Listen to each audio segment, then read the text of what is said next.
Down now.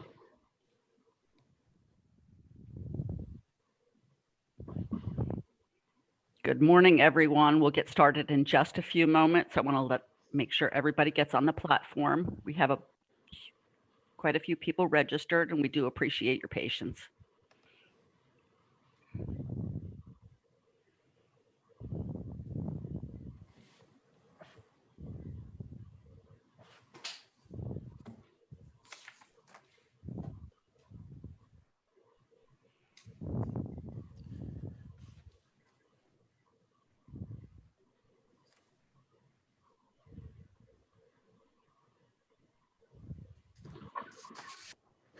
All right, everyone. Thank you very much for your patience. We'll get started today, and welcome to today's technology breakfast presentation, using technology to transform into the new reality and beyond. This is presented by the FEI Dallas chapter.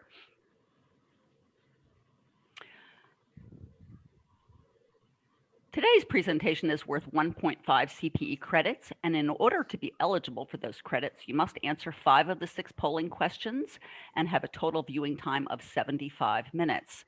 Participants will receive a CPE notification email when the credits are released. This typically takes between 7 and 10 business days.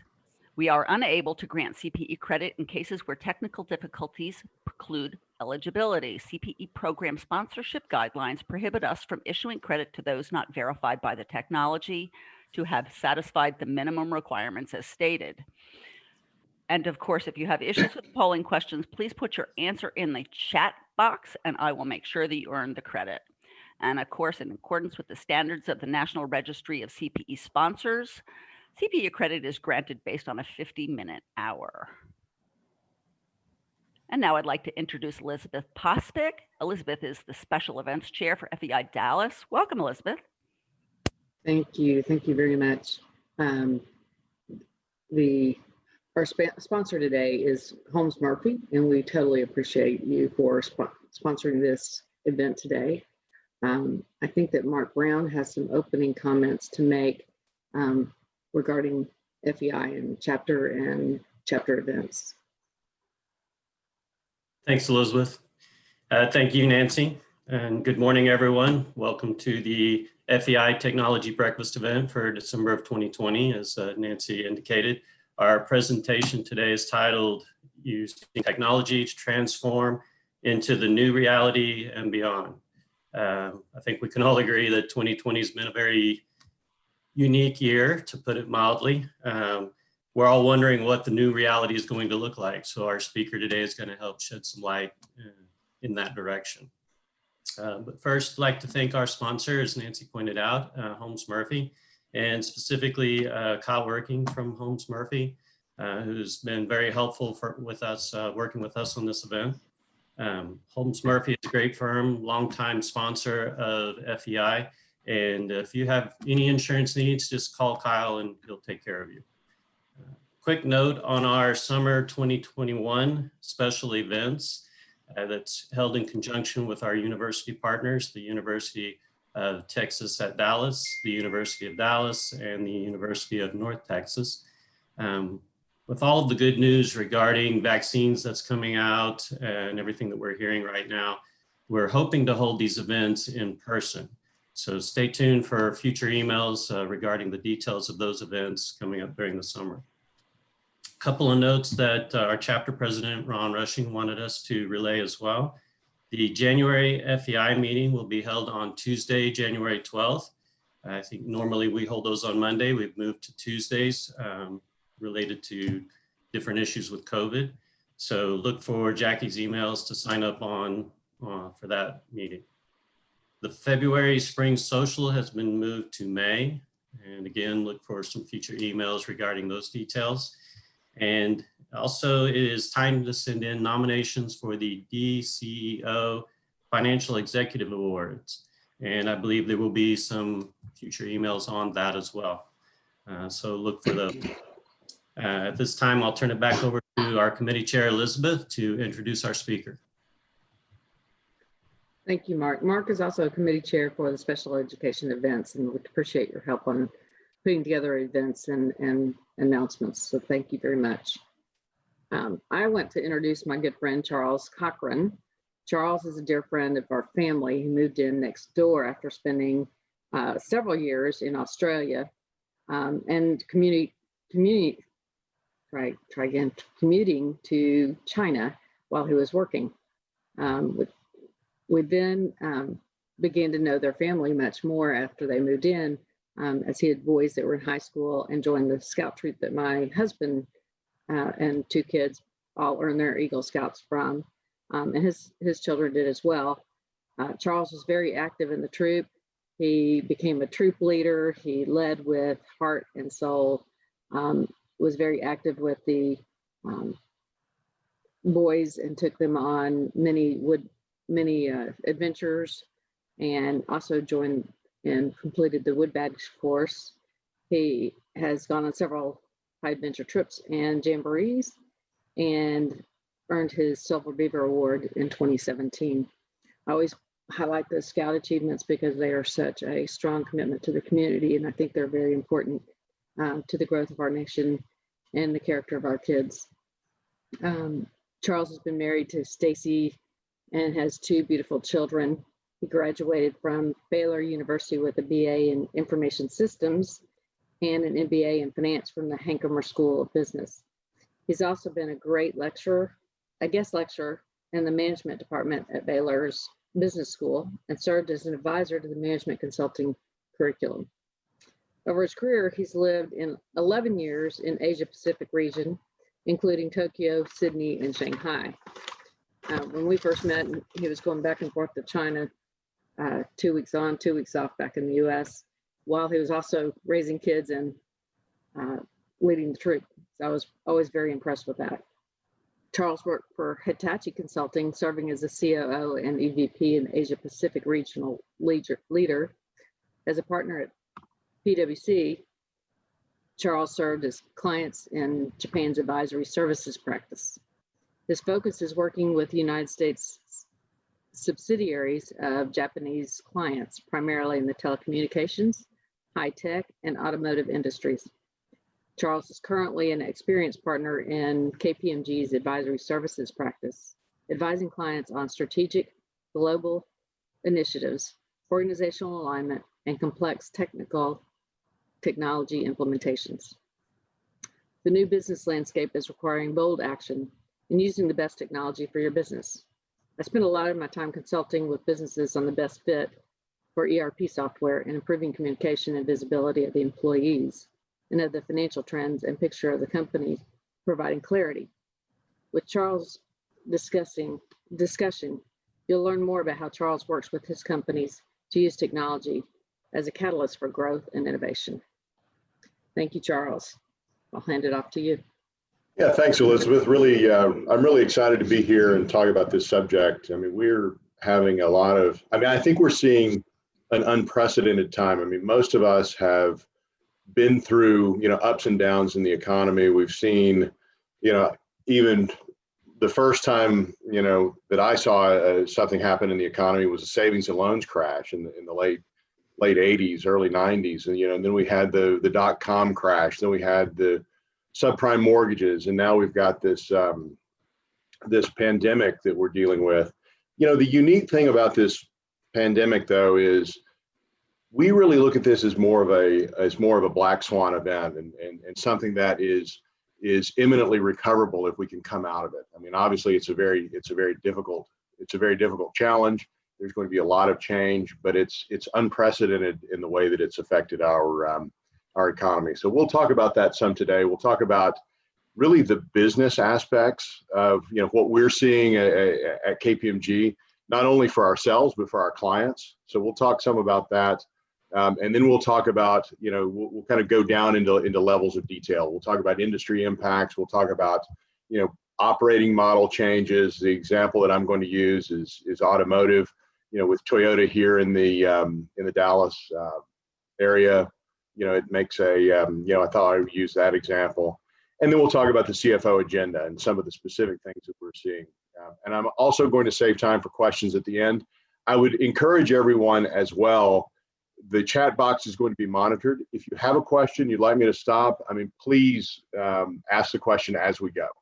because, I would like for this to be interactive as much as we can. I mean, obviously early in the morning, I don't want to just talk to you guys for 75 minutes in a row and just be the single voice. So if you have a question, please ask it. Please put it in the chat box, and that will be monitored.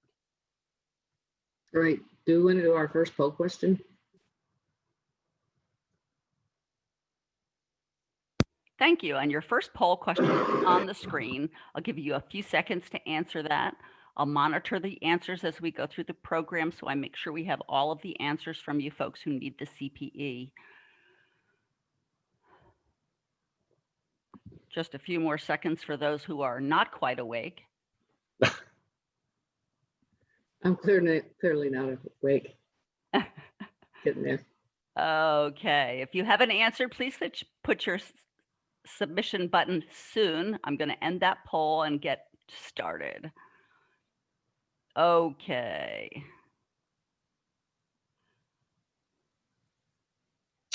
I think we can move on from this. Thank you for that kind introduction, Elizabeth. I really appreciate it. And I covered the agenda, so let's dive right in.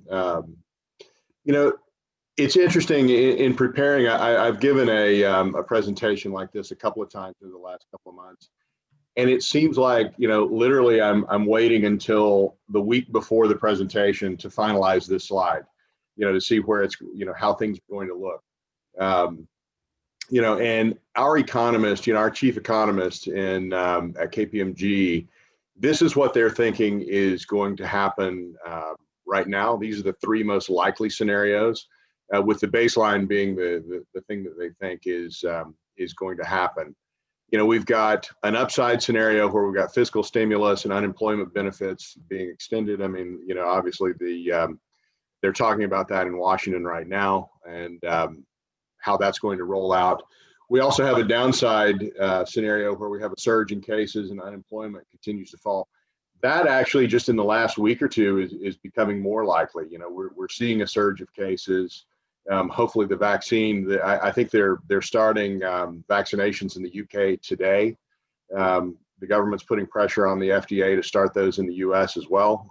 So regardless, it's going to be a fairly short time before vaccinations start to come out. So hopefully that will help things fairly quickly. But you can certainly see that going in Q4 2019, I mean, we had one of the most robust economies that I can remember in my professional career. Unemployment was low, companies were investing. We had a lot of things that were happening. We didn't have, as I mentioned before, we didn't have any fundamental flaws in the economy that would portend a significant drop like we saw, and then Q1 2020, obviously when the virus hit, we had just a precipitous drop in the economy and have been trying to claw our way back ever since. So it has clearly been a major challenge. Obviously, we've had a lot of things and we're not out of the woods yet. You can see some countries around the world. I pulled a handful of some of our major economies. What the pre-crisis, everyone was projecting growth, and now we're projecting anywhere from 10 to 5% drops. The global 2.3% growth, now 4.5% drop. China is the only one who's maintaining some positive growth, but significantly off of where they were before, in approximately the same percentage reduction. So, it's an unprecedented situation that we have on our hands. So if we can move to the next slide, I think we've got another polling question.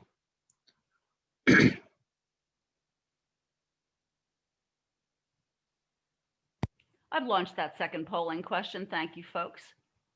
What shape recovery do you think will happen? V, swoosh, U, W, or L?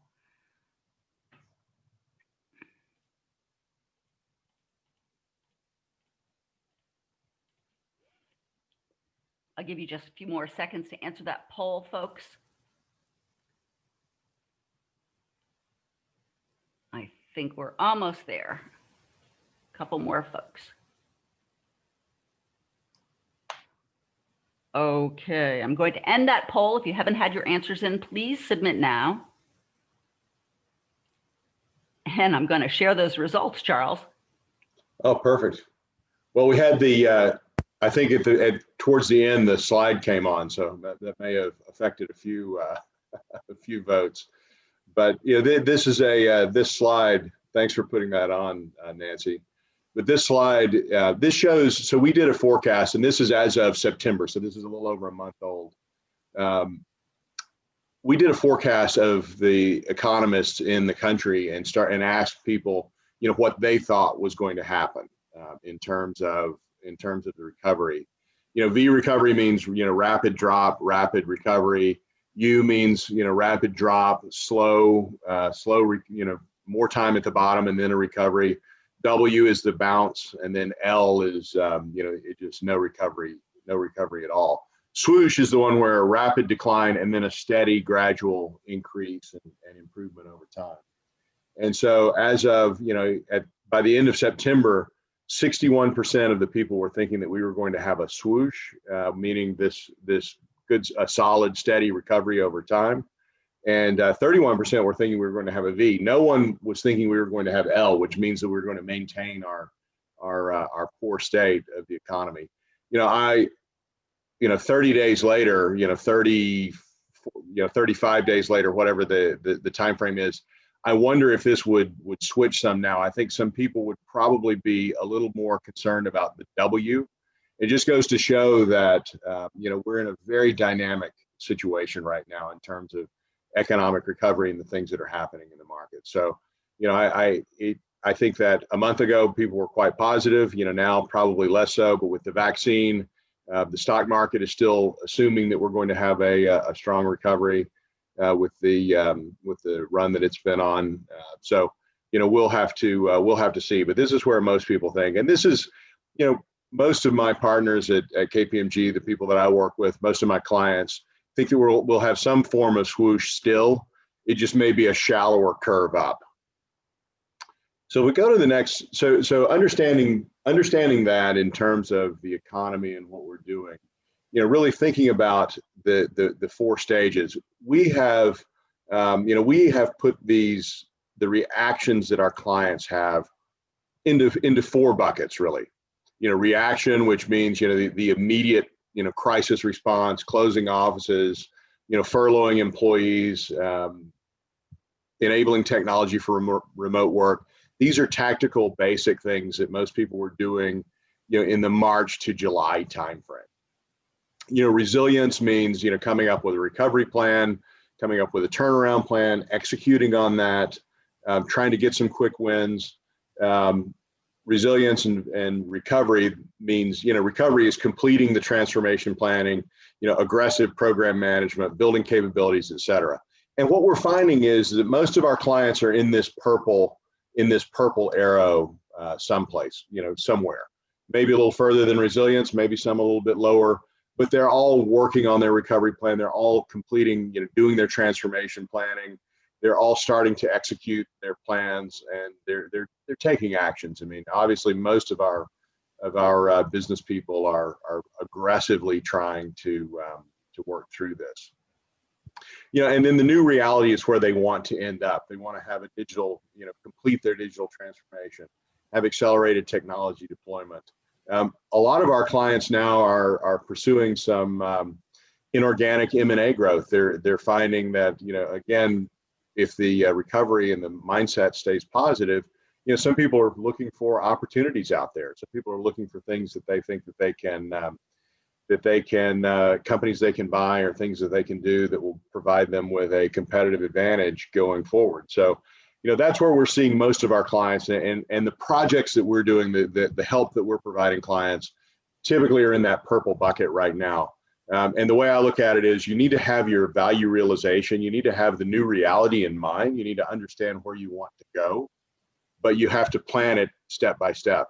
Think big, but act small, up front. So if we look at some of the industry impacts, we've categorized on the next slide. We've categorized industries into four categories. And all of these. Let's move on to the next one, Nancy. All of these are represented in the Dallas market and certainly Texas in general. So we have also said that the response by industry is different. There are some changes that are going to take place that will look differently, depending on your industry. For example, what we're calling hard reset are industries like airlines, like brick and mortar retail, hotels, restaurants, entertainment. I mean, we've seen a massive change and just almost an overnight slowdown and drying up of the markets in those industries. So those are the types of industries that are going to have the most trouble recovering from COVID. They're going to have to fundamentally change their business model, and potentially could be looking at an extended recession as people are still nervous. So their reaction, their purple arrow from the previous slide looks different from the others. For example, transform to reemerge. The people that have major impacts, but they can shift and they have they have the opportunity to reemerge with some sort of with a transformation. Doing things that are that will enable them to take advantage of the situation going forward. Things like the automotive industry, and I'm going to give an example of that in a few moments anyway. But the automotive industry was already going through significant transformation, and now it's even more pronounced. Some of the industrial manufacturers, professional services, things like that. I can tell you from my perspective, and I'm sure Elizabeth sees this as well, is that professional services firms, in a lot of cases, we were used to doing things remotely. We were used to working remotely. Everybody had their laptop. We'd work from an Admiral's Club or a hotel room or home or a client side or our office. But we weren't used to not seeing clients. We weren't used to not having meetings by screen. Just like this meeting.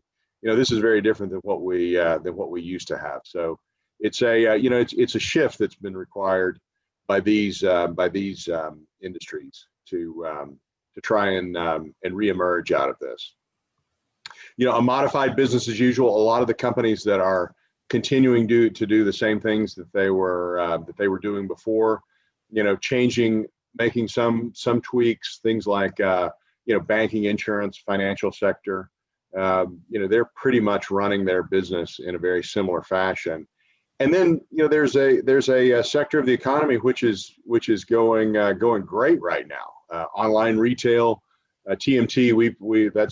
That's our parlance for technology, telecommunications, mobility and technology, and media. Those are areas that are really doing well. Food delivery, telemedicine. We're seeing a lot of those types of companies that are growing. So they're trying to take advantage of this surge. They're trying to put more investment in. They're trying to get more capability and capacity on their streaming platform. So, there are some that are actually doing well. So the pandemic has affected everyone in a major way. Some people differently than others, though. And I know we have a diverse group of industry representatives on this call. So I wanted to talk a little bit about each one. On the next slide, you can see a little bit more detail, and we can get these slides out to everyone. But I wanted to pull out a couple of items from this. These are just some of the things that we're starting to see. For example, supply chain resilience with non-Chinese suppliers. We have this listed under information communications and technology. It also decoupling of complex supply chains for the industrial manufacturers. We are starting to see some things like this where the supply chain was very much at risk when COVID hit. We started seeing shortages of consumer goods and other items on our shelves. And I think that decades of people optimizing the supply chain and trying to come up with the lowest price possible, you know, a long period of time of really trying to come up with the cheapest supply chain has been replaced with a little bit by putting a little bit more of a robust supply chain in place, even if it's a little bit more expensive. You know, having some contingency plans, having some backups, you know, insulating that, you know, against single economies like we had at the beginning. So, you know, we're starting to see some very specific tactical changes in that space. We're seeing people manage cash differently. I'm sure that as finance executives, you know, you all are seeing this happen a lot as well. That, you know, managing cash, changing some of those ratios that are out there. Acceleration of digital transformation. We're seeing this a lot. In fact, I was talking with a CFO just a couple of weeks ago, and he had an example where he said, well, can KPMG help with contact tracing and, you know, kind of a system to manage, you know, employees coming in and out of the office, and, you know, maintaining, you know, trying to protect our employees and keep them safe, but also maintaining their privacy, et cetera. And I said, absolutely, we can. You know, we can do that, and we have a specific tool for that. But I said, let's talk about why your employees are coming into the office as well. You know, let's start from the beginning. And he said, well, you know, we have to come in and sign all the checks and mail those out for AP, for example. You know, that's just the way it's always been. And, you know, we said, well, let's talk about that and potentially digitizing that solution. So, you know, you don't need to have people come in to do that anymore. They can run it from their laptop at home. They can do the same checks. They can do the same verifications. They can check contracts, do all of those types of things before they send payment, but do it remotely. So there's an example of how COVID is a catalyst for change. You know, digitizing an AP program isn't necessarily a direct result of COVID. It's an indirect result. But we're saying, you know, go ahead and make some of these changes now while it makes sense. Even though, you know, that fit into the category of it wasn't broke, so we're not going to fix it. You know, let's go ahead and take a look at some of those things now. So, you know, we're seeing some very specific impacts by industry as well. So if we move on to some of these considerations that that CEOs can have, you know, what are some of the things that they're thinking of as they go through this process? And this generally fits the slide, the industry slide before, but not 100%. But you know, the ordering of these slides is similar. But you know, leveraging capital, positioning to improve customer inertia. You know, what products and services can I offer to my customers? What's relevant? What technologies matter to my business? You know, those are things where if you have high access to capital and low customer inertia, in other words, maybe you're a large customer or a large company, you're experiencing significant decreases in customer engagement. You know, these are the types of questions that you can ask. You know, if you have low access to capital and low customer inertia as well, you know, you've got constraints. You know, you've got to think about, you know, what units should I sell? You've got to be a little bit more aggressive in thinking, do I need to divest some of my business? You need to be thinking about some cost cutting without limiting your future. And again, thinking about thinking forward, but taking steps in the current, which won't limit you in the future. You know, should we sell the company? Even things like that. If we're in a significant, you know, a lot of small and mid-sized companies are going through this right now. You know, they may not be able to survive on their own. So should they sell the company? Should they merge? Should they do some, you know, take other aggressive actions to make sure that they continue? And then optimizers, you know, we're talking about people that can, you know, selling non-essential assets, you know, trying to tweak their business to make things better. Is my CapEx plan aligned to my new environment? I talked about, you know, maintaining different cash balances, you know, putting a capital expenditure plan in place that would promote the changes that I need to make in the present. You know, so those are the optimizers, the people who are tweaking their business. Financial services companies, for example, are doing those types of things. And then the people that are seizing opportunities. they're actually ironically making significant investments right now. How do I, they're trying to use the downturn to get additional services and try and expand their business, beyond where they are now.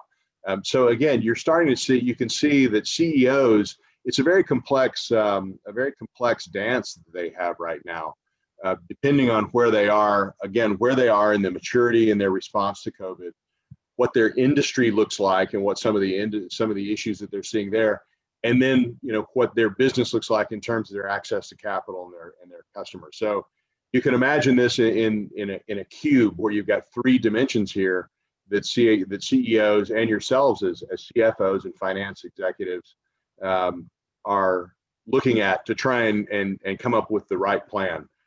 Predicting the future, looking forward and seeing what you think your business is going to look like in the future, and then taking tactical steps to look at that.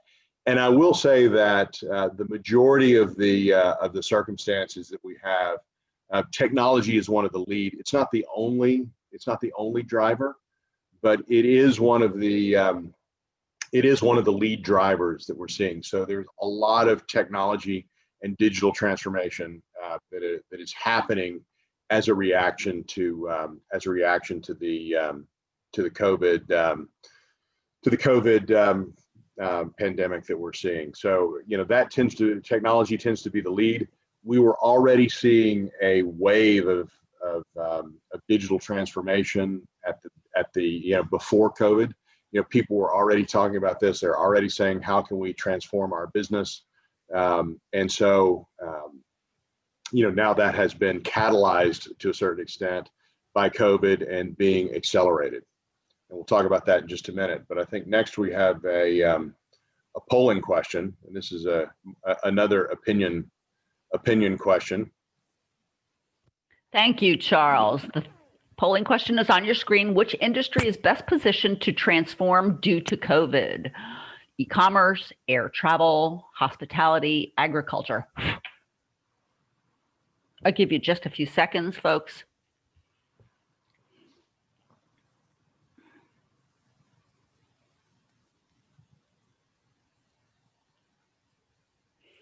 All right, couple more seconds and I'll end that poll. And there are your results, Charles. Perfect.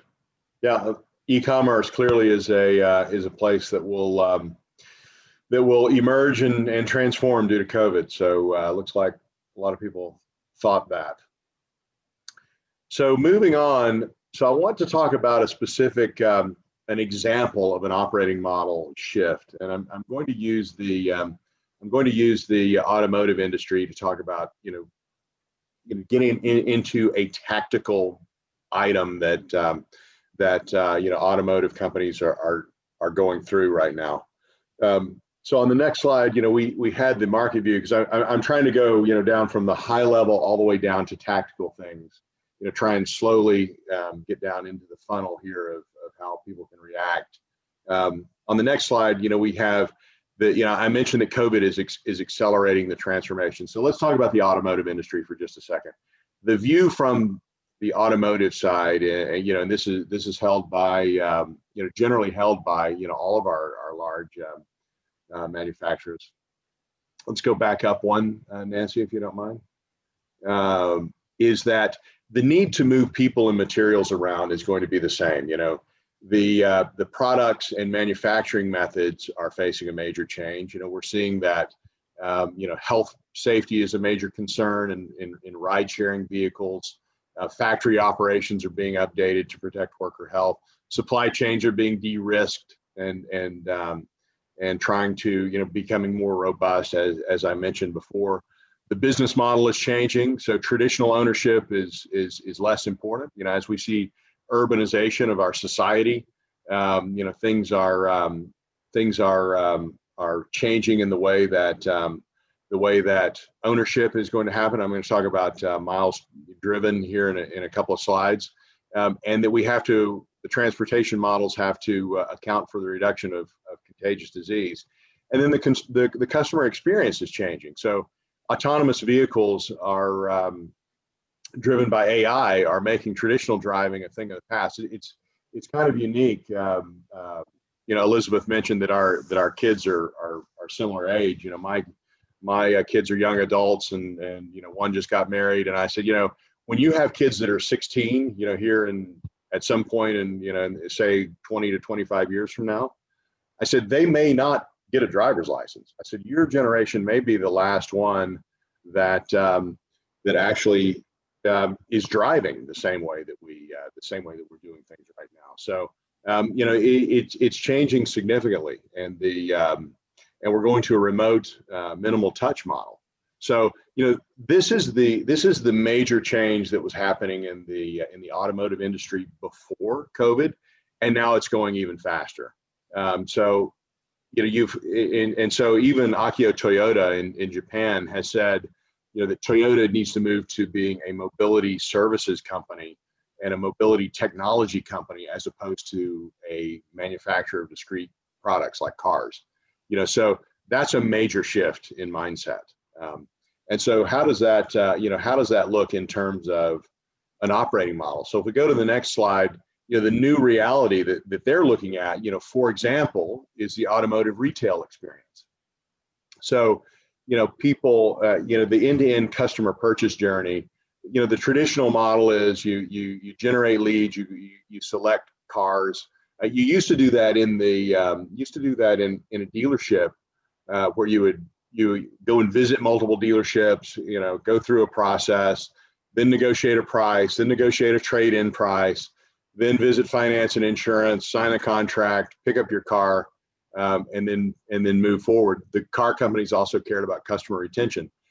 That has shifted recently into most of the front section was done on the internet. So now, typically customers would walk into a dealership and say, hey, I want this car, I want a Camry, and I want it to be red, and I want it to have these features, and I know you have one on the lot, and I know that the price is this, and here's what I'm willing to pay. And so, a lot of that was done up front. And so the buying process has shifted over the last few years. Now it's shifting even more, where, you never even have to leave your laptop at home, your computer at home, where, you can do video walkarounds. You can do a test drive at home, where you have minimal touch, where you have one person brings the car to you. And then you have local home delivery, where, they show up with your new car with, 4, 5, 6 pieces of paper to sign. You've already agreed to everything. As much as you can do online, you've done. Where you still require a physical signature, they get those signatures, and then you're done. It's 5 to 10 minutes, at home, as opposed to spending an entire weekend driving around to places. So that makes a big difference with the technology for car companies. So you can see that as consumers are wanting this experience, they feel safer doing this. They feel like it's easier doing this. This dealer home service, you have to really track the customer experience, because the first thing they're doing is doing a review and build on a website, on the Toyota website or the Ford website or whatever. Then they send it, to the local dealership. Then, the dealership contacts them. Then they arrange the walk around. Then Toyota Motor Credit calls them and says, okay, you're ready to buy the car. We can give you this type of financing. What kind of trade-in are you going to have? So all of that technology has to be tied together more tightly than it ever has been in the past. All the way through to some of the incentives that are being offered now, like 2 years of free maintenance or things like that, where the company is then calling on that person saying, hey, it's been 6 months, it's time for your Camry that you bought to come in and get the oil changed and to do some other things. We can see, because your Camry is connected to the internet, that it has 6,000 miles, and we recommend we're going to do this maintenance, we're going to do this, that. So all of that helps the customer retention. So start to finish, you can see that the technology is very pervasive. And even though that shift was happening from the beginning, you can see the COVID and the touchless side of things, and having people do more with their computer and less by driving to a dealership and dealing with a lot of people in what could potentially be perceived as a high risk scenario is being more done through technology. So that's just an example, that we have. So, how is this, on the next slide, we talk about, actually how this has played out. The interesting thing is we did a poll, our automotive practice did a poll and said, hey, are you more or less likely to buy a car right now? And it didn't say, from a technology standpoint, it didn't say, with touchless versus traditional. It just said, are you more likely to buy a car or less? And interestingly, we found out that the highest response is that people are more likely to buy a car. People were perceiving that there are deals to be had right now, and that it's a good time to buy a car if you can afford one.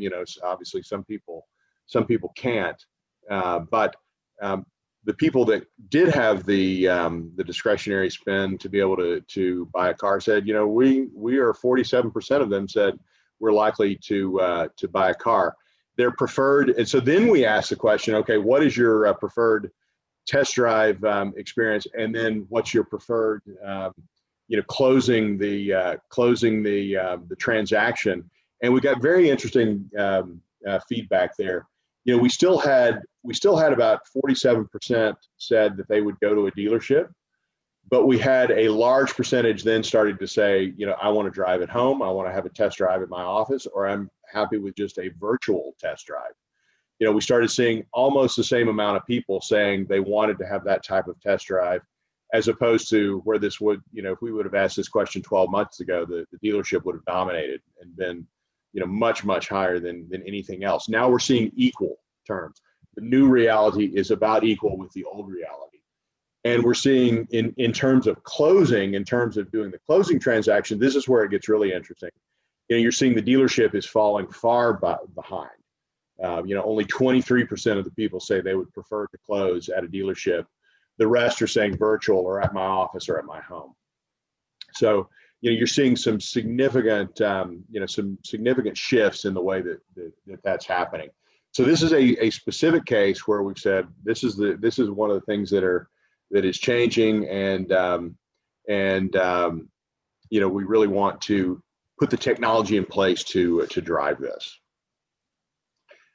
So if we go to the next slide, I want to talk about the demand and whether it's post-recoverable. So we talked about an operating model shift that is that's happening within the automotive industries.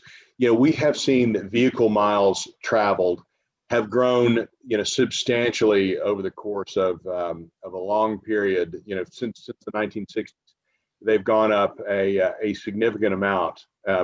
Right now, the lockdowns have driven those down 163 billion miles. So we've had lockdowns, since April 2020.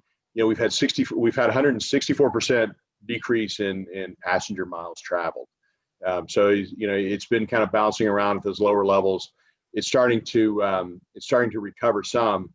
But again, the automotive companies are saying, I really do need to change my my business models and the way that we're doing.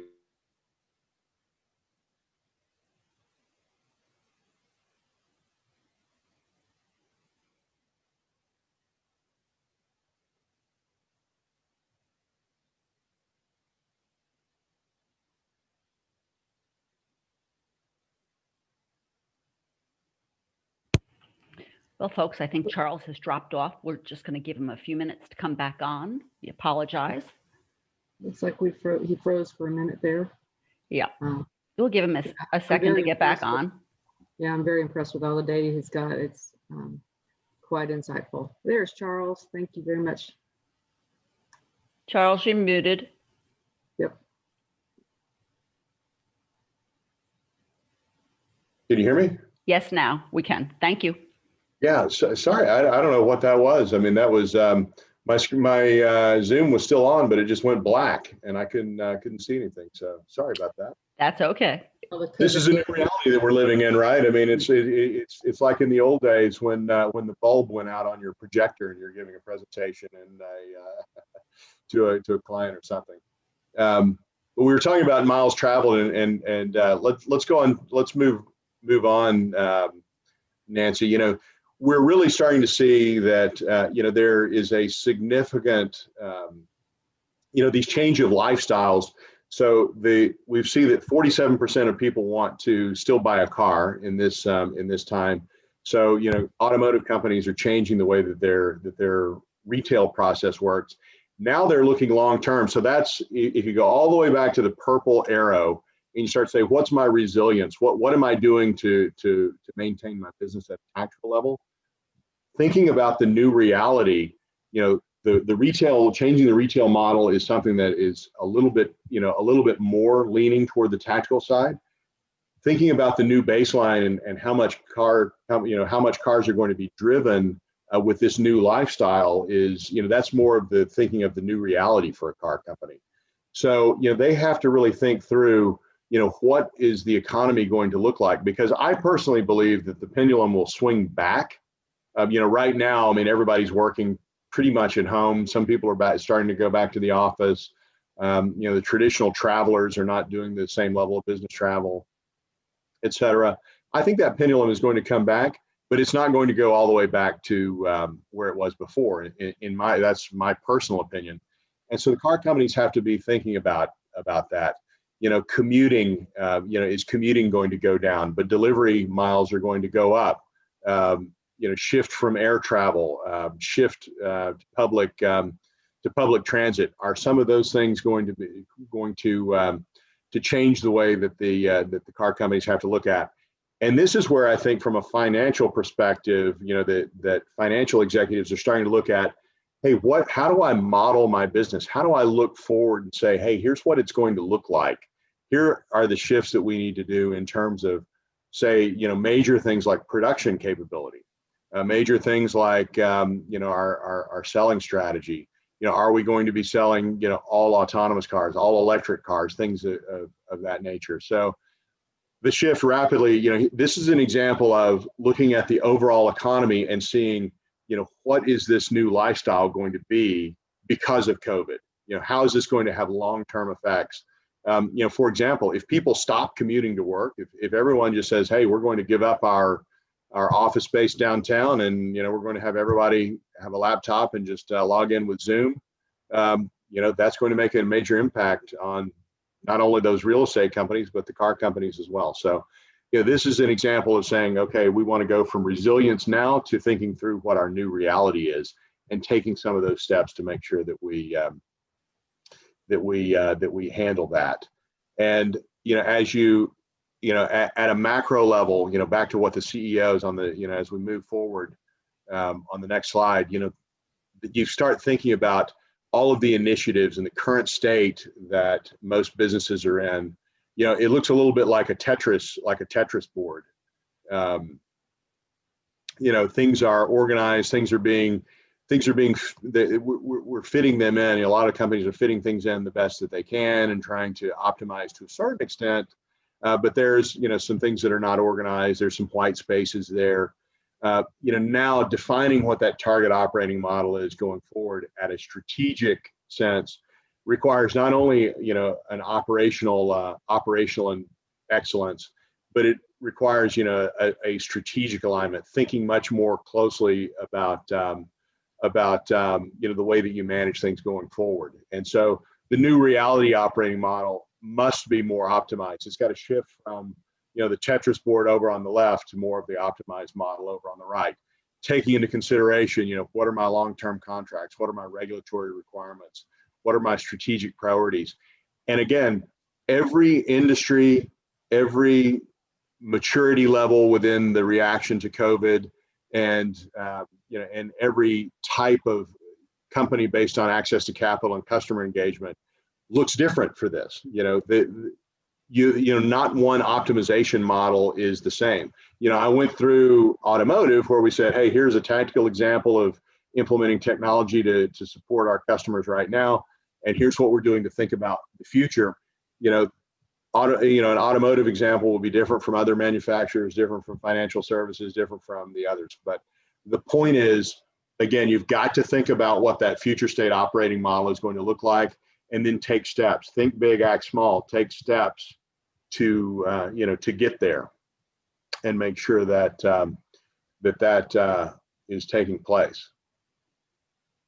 So next, I think we have another polling question. Thank you, Charles. The polling question is on your screen. COVID is a catalyst for change across most industries. True or false? I'll give you just a few seconds. This was pretty easy, guys. Yeah, hopefully we'll get some good answers on this one. Okay, if you haven't submitted your answers, please do that now. I'm going to end the poll. All right, I'm going to share those results. Yep, perfect. So even though it's early in the morning, everyone is still listening. So the last thing I'll say, and then Nancy had requested that we take just a quick bio break. The last thing I'll say before before we take that break, before we get into the CFO agenda, is we looked at. I mean, this is a piece of work that our KPMG team put out called the CEO mission. Some of those slides and some of the information that I put, especially about the CEO's agenda, came from this piece of knowledge that we have out there, and you can download this from our website. The link is there on the bottom, and again, we'll get these slides to everybody. The thing that I wanted to say though is that you have a wide range of strategic actions that CEOs have, and certainly CFOs and finance executives are critical to that as well. If we look back to 2008, the Great Recession, we saw that about half of the companies in the Fortune 500 shrunk. About half of them went down. Also, about 19% stayed the same, but 33%, fully a third of the companies improved. They actually grew, and they were the ones that took bold action. We call that purple line over there. We tend to call that kind of the status quo, the wait and see line, for people who are saying, hey, let's just hunker down and weather this storm and try and get through it the best way that we can. And then, we'll once the vaccine comes out, and once, people are driving again, and once people are going to the office again, then we'll figure out what we need to do. That typically results in people moving down. It's the people who take aggressive action and take thoughtful action, thinking strategically and thinking, aggressively, that can actually move up in a pandemic like this one. Certainly, we saw that in the Great Recession, in 2008, when we saw the subprime mortgage issue that caused our economic collapse at that point. So, we are talking to a lot of our clients about saying, hey, be one of the third that moves up. Be one of the group that takes action and tries to make sure that you're getting in front of your competitors, and that you're taking advantage of the situation to the extent that you can. So with that, before we get into the CFO agenda, I've got 8:24 on my clock. Do we want to say we'll start back up at 8:30, Nancy? What do you think? That would be perfect, 6 Charles. minutes? Is that Yeah, good? I think that's good. Folks, we're going to give you just a few minutes to get a second cup of coffee and take a break and stretch. Charles's presentation is fairly technical, so you need need a stretch moment.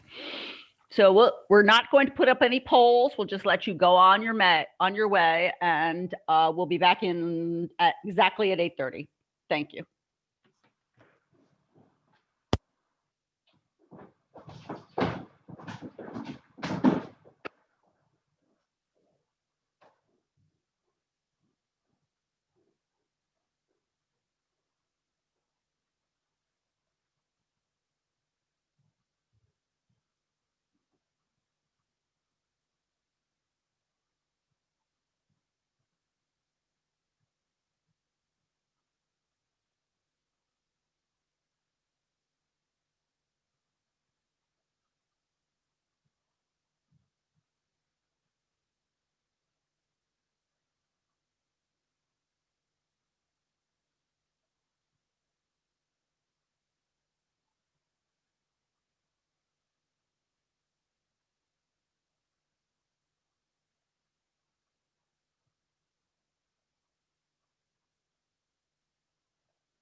By the way, thanks, Charles. Everything looks like it's going great. I saw good. I saw earlier there's a question about, was it in US miles? And it was, I think it's at 8:16, so early on. I can't remember which slide it was. Okay. Yeah, I can answer that one. Okay. Can you guys see me? I don't know Yes. if my screen is being weird. No, we see you with the building in the back. Okay, good. In the background. Yeah, I mean, it's not, none of that's showing up for on my screen. All I can see is the slide deck. Oh, so you're missing that little box that has all of our faces or not faces. Well, I can see, like, I can see your picture now when you're talking, but not when I'm talking. I don't know why. Oh, well, the new reality that we live in, right? Exactly. And so we're sitting at about an hour, Nancy. I'm just going to go about another 15 minutes and then open it up for questions. We need 75 minutes, right? Yep. Okay. That is correct. Well, I'm going to hit the high points of I won't cover every single one of these, the CFO agenda. Okay. Sounds good. We've got, I'm showing another minute to go.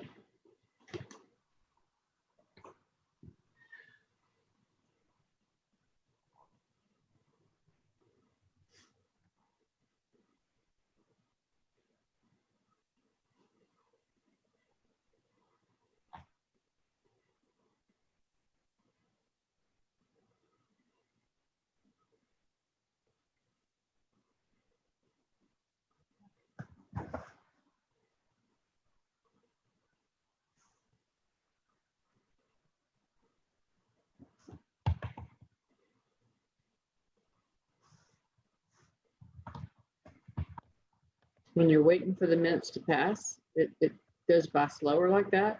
Usually if it's right before a meeting, I'm checking email and all of a sudden I'm 3 minutes late to the next meeting.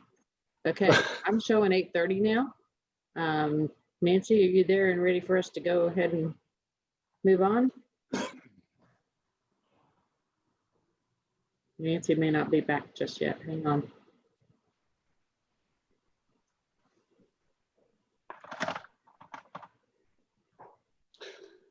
While we're waiting for Nancy, I'll go ahead and answer the question that's in the chat box in the Q&A section.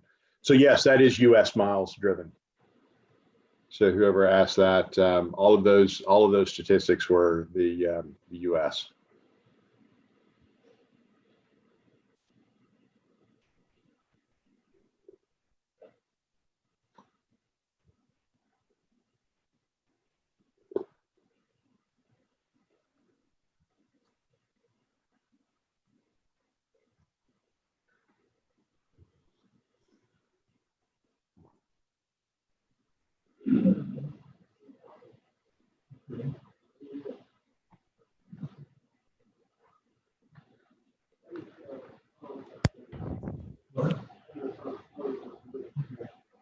I'm back.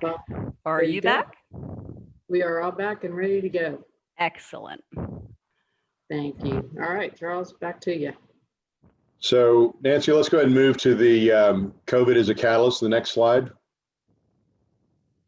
So here's where we're going to talk specifically about CFOs, their agenda, some of the things. Oh, crumb. Okay, folks, we're going to have a little patience here while Charles gets back on board. This is the strangest thing. Can you guys hear me? Yes, Charles. My screen just went black again. Not sure. You're good. Not sure what's happening, but sorry about that. That's okay. So we'll talk about the CFO agenda, and this is a place where I would encourage you. I mean, I'm going to talk about another 15 minutes, and then open it up for questions.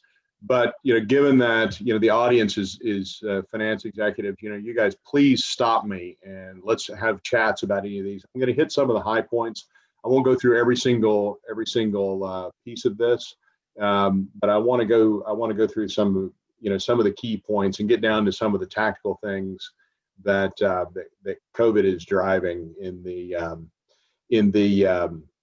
office of the CFO. So, there's a tremendous amount of disruption that's happening from COVID. And if you look at the things that are being affected, so at a macro level, one of the things, technology departments are being affected a lot. We talk about strategically changing operating models and what CEOs are doing. But finance executives probably have the biggest challenge, in my opinion. With customer employee expectations, convergence of industry models, regulatory demands, cost of innovation, big data, emerging technologies, new business models, geopolitics. There are a tremendous number of things that are being affected, from the market that CFOs have to deal with. And so this is one of the more challenging aspects, I think, of the job that you have on this call is balancing all of these things. I feel like CFOs and to an extent CIOs as well are really the buffer between CEO's vision and the market, saying, okay, here's what we can afford, here's what we can do, here's the things that we should take, here's what this business model is going. If we say that our modeling looks like X, here's what we're able to do with Y in today's world. So CFOs are caught in the middle. They're caught in the middle of the market and the changes that need to be made and the strategy that the company needs to employ. So it's really something that's quite important. And if you look at, we've put these things into a few key components. So on the next slide, we've got the agenda. Some of the things that are specifically being focused on right now. We're seeing extreme automation, in other words, moving to the cloud, blockchain, process automation. We're seeing a lot of those types of things happening these days. The example that I gave earlier about the AP system, where the CFO was saying, that they needed to automate. They needed to connect into the office so they could sign checks. Those types of things are happening. They were happening already. COVID is even driving it more. Data strategy and governance. One of the things that's really happened, and this certainly hits in the risk and compliance standpoint as well, is that there is a tremendous focus on cybersecurity and the data that's being maintained inside of an organization. This enterprise data is really, really important now. It's even more important with this shift to a digital economy and the digital transformation that is happening right now. So, data strategy and governance in the light blue on the left, as well as risk and compliance with the teal color at the bottom, around cybersecurity, work hand in hand, and risk and compliance goes across all of the key areas, as that we're seeing across the top. Insights and analysis, understanding, the demand, understanding the external signals, having AI-enabled projections, really looking forward into the market and saying, this is what we think the model is going to look like. For example, the example that I gave in the automotive industry where the miles traveled, what is this going to look like? How is COVID going to change the lifestyle of our customer base long term? And the people that get the view of the future the most correct are probably the ones that are going to be able to benefit from that the most. They're going to be in that 1/3 of the companies that grow out of a recession, as opposed to stay the same or regress. Organizational agility, being boundaryless, having everything as a service. This used to be things, and I'll bring in skills and talent as well.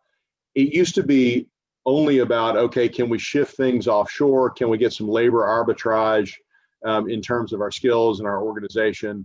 What can we do in India? What can we do in Eastern Europe? How can we find some better ways of doing things? That's very different now. Now we're talking about how can we do things remotely? How can we do things, how can we do things that, clerical jobs with a computer that were being done by people before? How can we, really understand, getting things done as a service, implementing technology and creating skills that way. It's a very intricate balance that a lot of CFOs are facing right now. And I think what they're finding is that as people have moved out of the office, and traditionally finance departments, worked, in a location, generally speaking, people would come to the office, work in a department, and it's not 100% obviously, but with this distributed workforce that we have now, and everyone doing things differently, the CFOs have had to come up with new ways of finding talent, of getting things done, and they've also found that through technology they can have their staff focus less on clerical work and more on analytical work. So it's not always about saying, okay, we're going to replace 10 headcount with technology so that we can run a cheaper organization. And sometimes that happens, but it's not that's not the only driver. Sometimes it's about saying, if we can just take this piece of work off of our staff, we can be more efficient as we move forward, and we can start to make things happen a little bit more. And then the strategy and value creation, the last thing I'll talk about, that goes across, and I think we hit that pretty hard in the first section. When I say the CFOs are caught in the middle, agile and effective allocation of capital to enable the innovation and create new value streams. My background, at one point I was a COO for a division of a large corporation, and I worked every day with our CFO. He and I spent a couple of hours a day together, and the CFO was a triangle. I was always trying to come up with the ideas that would make us better in the marketplace and come up with the investment strategies. And he was always saying, here's the things that we can do, and here's the things that we can't do, and here's the way that we, let's prioritize, and together we would come up with what we thought was the best approach forward. That's the strategy and value creation, and that's what I'm sure that a lot of you on this call are dealing with as we speak. So I'm just going to hit a couple of these. The first one, let's go down to data strategy and governance, Nancy. So I'm sorry, let's go to extreme automation 27. So this is really a I'll call this in three categories. I'm sure that everyone on this call has had people talk to them about robotic process automation, about going to the cloud, about artificial intelligence, about different technologies and the way that it can affect the office of the CFO. And we, KPMG has put these into three kind of big buckets, right now, that we're saying, here are some of the things that we think are foundational, things like basic process automation, cloud computing, storing things on the cloud, and cybersecurity. Those are the pretty typical things. It's not just table stakes. It's more than that. But those are the foundational items that I think people are really looking at. Emerging technologies that people are starting to use, artificial intelligence, conversational AI, advanced analytics where you're doing data mining and predictive analysis, which also is driven by AI. Things of that nature are less mature in the marketplace, but are coming very quickly. Also APIs, making things join up, having best of class technology, and then having it tied together so that you can see, all the way from, demand signals in the market all the way down to delivery and fulfillment, and everything in between, and having it linked together. That is still an area that is growing. And then lastly, some of the innovative things where people are really kind of looking more into the future with blockchain, augmented reality, things of that nature. So you can see that even within, say, the automation and technology, that there are different levels and different ways of thinking about, where we can be driving the business. And then, so the last thing I'll talk about is, let's go down to 33, Nancy, to risk and compliance. It's the last one before the polling question. I just want to touch that briefly before we do our polling question, and then I'll have some closing statements, and we'll just open it up for additional questions. This is one of the things that I think, all of these points are important. So I'm hitting a couple of topics that where I find that we're having a lot of conversations with clients. All of these are important, but risk and compliance, it's really something that has come to the forefront. And with COVID, with the spike in cybercrime that is happening, and some of the compliance, some of the things that are happening in terms of the CARES Act and getting money from the government in terms, support funds, and having to track those, the banks having to track that, the compliance that's happening there, some of the regulation that we see coming in the future. This is really a big area that CFOs. We're having a lot of CFOs talk to us right now about risk and compliance, and how they can make sure that they stay up on this with the changes that are happening in the marketplace. It's really important. Adopting a value lens, understanding that, risk is not only about, staying out of trouble, but that if you manage risk well and you do a good job of maintaining, the integrity of your business, you can actually make improvements. You can innovate better. You can detect risks earlier. There actually is a direct, positive, accretive impact on your business if you do this the right way. Automation can also enable an improved control environment. Manual controls. I mean, as for those of you who've spent a lot of time either as an auditor or speaking to auditors, I'm sure you've had conversations about manual controls and the risks there.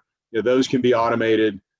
Real-time monitoring can be done, and faster decisions can be made. So, making sure that you let technology help with that in the right area. Again, moving away from clerical work to more analytical work for your staff, and improving your controls. And then last, shifting the scope and role of internal audit. Internal audit, it's not just the watchdog of the organization. We're seeing that, again, the theme of a clerical versus analytical. Internal audit can really come in and help build. If they have end-to-end process knowledge and they're understanding, what should be happening in the business, they can help with continuous improvement. It's not just a punitive measure of saying, okay, we found something and this group did that and this group did that. They can start to say, hey, let's have let's run audit simulations. We've had clients that have said, hey, we want to use internal audit in an official capacity in the way that they're designed, but we also want them out training. If we know that we've had organizations that have in the past struggled with some of the internal audits, we want to do training and let the auditor say, hey, here's why we're doing it, asking the questions that we're asking. Here's some of the things that we're doing. And in this shift, in this digital transformation, the shift in business models that we're talking about, internal audit can be a real asset. And that's something that, as the office of the CFO, traditionally looks after this function. That's something where you can provide real value into the operational side of the business and to more of the strategic side of the business, as opposed to, again, being thought of as a punitive view. So let's do our last polling question, Nancy, and then I'll have a few closing comments, and we'll open it up for questions. Thank you very much, folks. Your polling question is on the screen. Which of the following is not on the CFO agenda?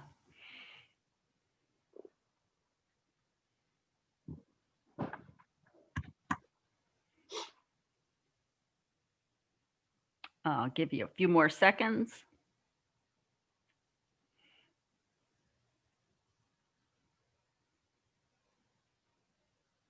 Okay, folks, I'm going to end that polling question. We have one more to go that we'll do during Q&A. And there are your results. There we go. Okay, so that's good. Actually, technical innovation was the one that was not specifically on there, but you know, all of these had some good interaction there. So let me just give a quick item, and I don't want this to sound like a public service announcement about KPMG. Really, what I'd like to do is tell you a little bit about what we're doing in terms of serving our clients, to see, you know, so that you can you know, think about, you know, how you might get some help out in the marketplace, you know, and kind of talk through what some of the things that some of your peers are doing, you know, across the board. So this is, you know, at risk of turning this into a sales pitch, I just want to talk a little bit about what we're seeing in the marketplace. You know, first of all, you know, COVID-19, you know, there are resource pages out there. Here's the link to our resource page. I would encourage people to go out and look at ours, look at some of our peers' pages. You know, there's a lot of great information. There's a lot of, I mean, I know that the things that we have done, we have pulled some of our best strategic minds, you know, from what they're doing, you know, day to day, to spend some of their cycles on helping, you know, address this COVID transformation. So some of the things that we put out are really excellent. In fact, one of the way that this conversation got started was based on a piece of knowledge management that we put out that Elizabeth saw. So I would encourage you to look at not only our page, but look at our competitors' pages as well. Great information out there. You can learn a lot from, you know, how they're helping their clients and doing things themselves. You know, some of the areas of support, you know, I work on the consulting and the advisory side, but, you know, we're doing a lot of work with recovery and reopening, you know, again, you know, contact tracing. What are the tax implications, you know, of some of these movements? Some of the scenario-based demand forecasting, supply chain monitoring, operational improvement. We talked about that in the beginning of this this slide, and then, you know, business model transformation and growth strategy. You know, again, we're seeing a lot of activity in the M&A space. That space was pretty much, you know, it was very, very slow up until about the last quarter. You know, it dried up. People were not making any significant moves. Now we're starting to see a lot of activity, a lot of inquiries, a lot of things being done in that space again. So again, these are some of the areas that we have seen that we're helping clients. So you know, these you may be able to identify with some of these. My contact information is on the next slide. You know, I'm more than happy to take a call or email from anyone. And then, you know, just as the final summary before we open it up for questions with the 10 minutes that we have left, on the last slide, you know, if I could boil everything down to kind of a couple of bullet points, you know, obviously there's continued variability. We don't know what COVID is, what the recovery pattern is going to look like exactly. We have some ideas. We think we know what it could look like, but we're not sure. Ironically, you know, this change in the marketplace, this upheaval in marketplace is accelerating transformation. It's not slowing it down. Clients need to think about what their new reality is going to look like. Again, based on their access to capital, based on their industry, based on their maturity level and how they've reacted to the pandemic. And then there's an opportunity for management to be bold. There's an opportunity for you to take aggressive steps and to be part of the 1/3 of Fortune 500 companies that grow and improve and expand. out of a recession rather than stay the same or shrink. So that's what we're encouraging all of our clients to do. Think about the big picture. Take steps now to get yourself into where you think that your new reality is going to be, and be aggressive. Take those actions. And with that, we've got about looks like about 8 or 9 minutes.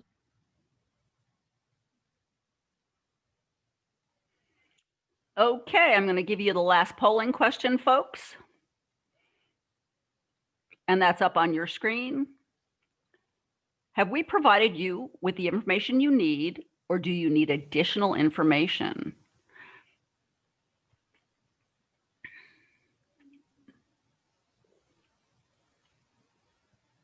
I'll give you just a few more seconds to answer that last poll. If you missed a poll, folks, just shoot me a chat. Okay, and there are the results. I guess it was very informative. Well, good. So is everyone off mute, Nancy, or can we just have free form for the last few minutes? If anyone has any questions, I'm more than happy to take those. They could raise their hand, or they can put their question in the chat box or the Q&A box. Yes, and I'm seeing access to the slides questions about when they're available, Nancy. They will be available on the event library, on the FEI Dallas website, but I don't know when they become available. Typically, that takes me about 24 hours to get those up. Okay. And the next question for Charles actually is, what do you see in the nonprofit world? Oh, that's actually a great question. It's I would say, and I'm not an expert in this space, but I'll tell you my what my view is.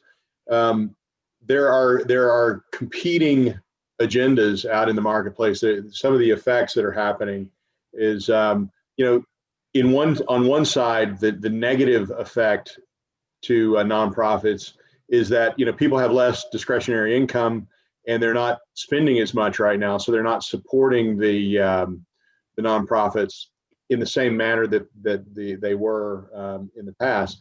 But on the other front, I mean, you're seeing a lot of the nonprofits are even advertising more heavily and driving more interest, because the people that do have discretionary income are actually increasing their giving because of the these disastrous situations that we have. I mean, you see that people lose their business and they put in GoFundMe pages, or they put in things, and they earn these they deliver these significant amounts of money. So I would say that if you're in the nonprofit space, a continued focus on trying to leverage the pandemic and awareness of people of the hardship that's out there and what's happening in the space is probably key.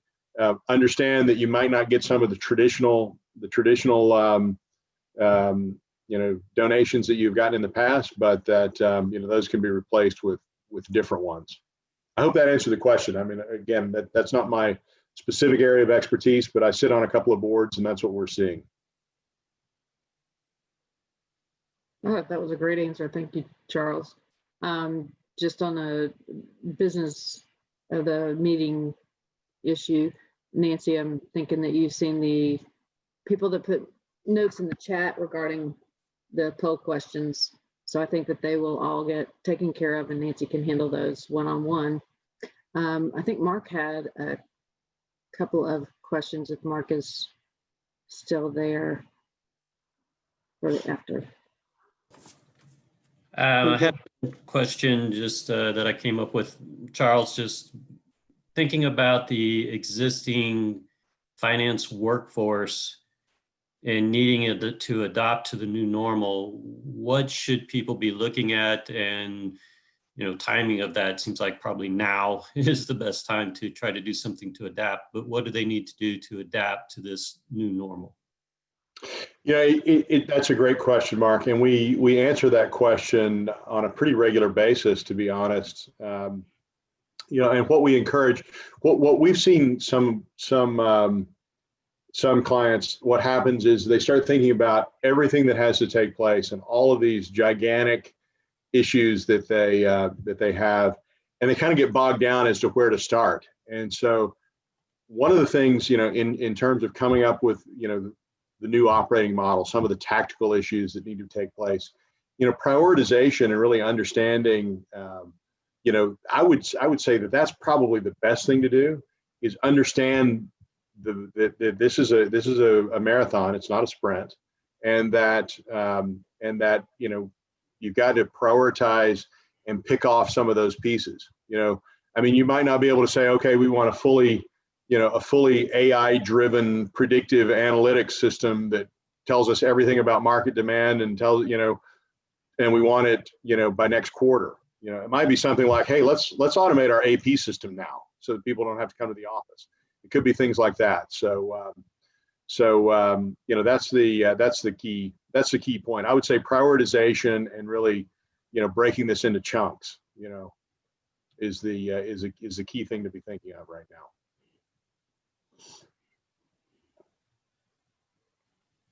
Charles, that pretty well wraps up our session. I totally appreciate your help. I think Mark has some closing comments on the year, and honestly, this was very informative. I've gotten several great emails while you were talking about how much they enjoyed this, how this broadened our daily horizon. So thank you. Very glad to hear it, and I'm very happy to be invited. Thank you, Elizabeth.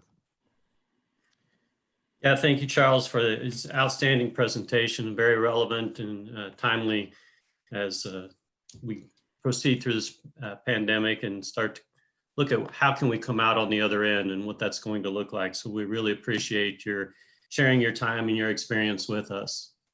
Great. Thank you once again to our sponsor, Holmes Murphy.